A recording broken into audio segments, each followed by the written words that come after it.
This girl, after getting drunk, took away the first kiss of a young heir to a multi-billion-dollar family, but after the incident, she casually went on a blind date. Later, she took her blind date partner to meet her parents. The young heir, Pan Juyen, was furious when he found out. He immediately tracked them down to the restaurant. He planned to ruin her date with her potential match. Pan Juyen secretly arrived at the door of the private room. He saw Xiu Jing helping a man adjust his collar. Unable to contain his anger, he rushed into the room.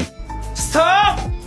거기까지! Xiu Jing was caught off guard by his sudden appearance, but her father, who had just entered, asked Xiu Jing, "Why didn't you tell me you invited the department head to our family dinner? Why didn't you mention it beforehand?" 아버님?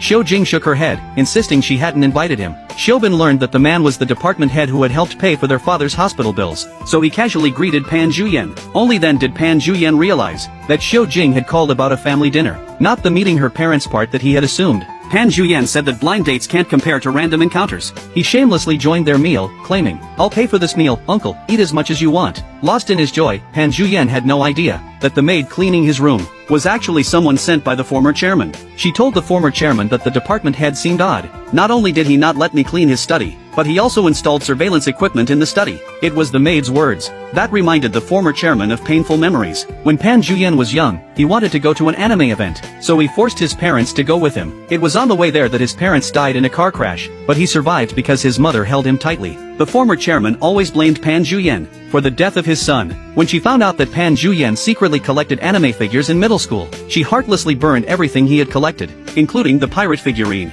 his mother had given him on the day she passed away. Pan Juyen cried his heart out at the time, but to avoid the chairman discovering it again, Pan Juyen later hid his hobbies in a secret room in the study. The former chairman then found his secretary. She was asked to accompany him to Pan Juyen's house to check if there were any dark secrets hidden in his study. The young heir fell for an older Cinderella. Xiubin, as the younger brother, immediately sensed something was wrong. After Pan Juyen paid the bill, he called him over. He warned him not to let temporary interest hurt his precious sister. Xiu Jing replied that I've made myself clear with you already. There's no future between us. Pan Juyen said, "I understand everything you've said, but as soon as I heard you liked someone else, I felt like my life had no purpose anymore. I asked you to wait for me a little longer." But before he could finish, the secretary called. Though the secretary was sent by the former chairman, she had been secretly helping Pan Juyen. Xiu Jing knew that these things were very important to Pan Juyen, and two people working together was stronger than one. She decided to help him move the items, but before they could finish, the secretary texted to let them know that the chairman had arrived at the parking lot. Pan Juyen had no choice but to greet her at the door.